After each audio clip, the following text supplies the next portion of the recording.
अगर ये process follow नहीं किया तो स्पॉट पर ही रिजेक्ट कर दिए जाओगे। सर्टिफिकेट नहीं दिखाया तो फिर वीजा तो भूल ही जाओ। अगर ये नहीं दिखाया तो समझो आपका वीजा कैंसिल। इन दोनों को मिला के आपका कनाडा का टूरिस्ट वीजा आराम से लग जाएगा। Hello dear travelers, welcome back to our channel.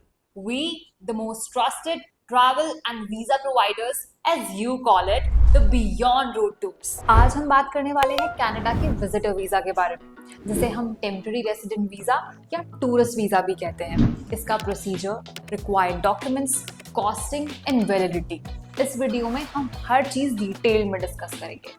तो आओ सबसे पहले जानते हैं कनाडा टूरिस्ट वीजा की एलिजिबिलिटी क्राइटेरिया क्या है। एक वैलिड पासपोर्ट होना बहुत जरूरी है with at least 6 months of validity from the date of travel and 2 passport size photographs. Make sure करें कि ये पिक्चर्स लेटेस्ट हो और पहले कभी किसी वीजा प्रोसेस में यूज ना की गई हो।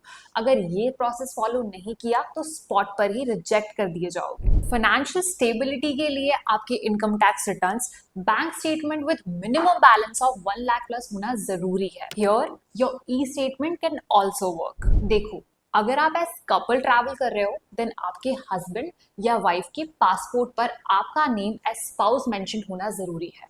इफ मेंशन्ड है then well and good. If it's not mentioned, then marriage certificate is mandatory.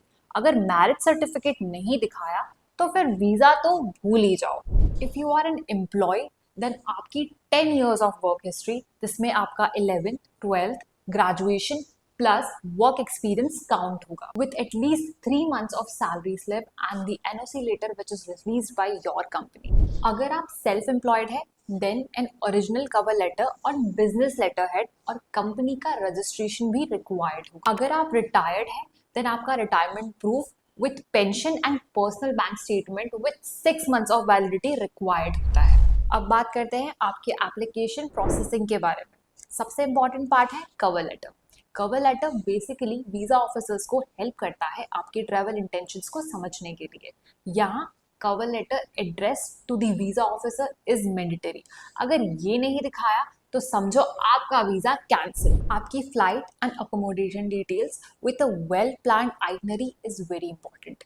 एक अच्छी आइटनरी होना बहुत जरूरी है क्योंकि ये वीजा ऑफिसर्स को ये एक्सप्लेन करती है that you are not overstaying your visa tenure. Bonus point, एक स्ट्रॉन्ग ट्रैवल हिस्ट्री जो क्रेडिबिलिटी और ट्रस्ट को बिल्ड करता है एंड वीजा ऑफिसर्स को अश्योर करता है कि आप एक रिलायबल एप्लीकेंट हैं। अप्लाई करने के बाद 5 से 6 वीक्स का प्रोसेसिंग टाइम जो आपको देगा 10 साल की validity with 180 days of stay on a multi-entry visa. A multiple entry visa allows you to enter Canada multiple times for 10 years, where you can stay up to 180 days per visit. Pricing की बात करें तो embassy fee जो कि non refundable होती है and the service charges जो कि एजेंसीज अपने पोर्टल के बिहाफ में चार्ज करती है।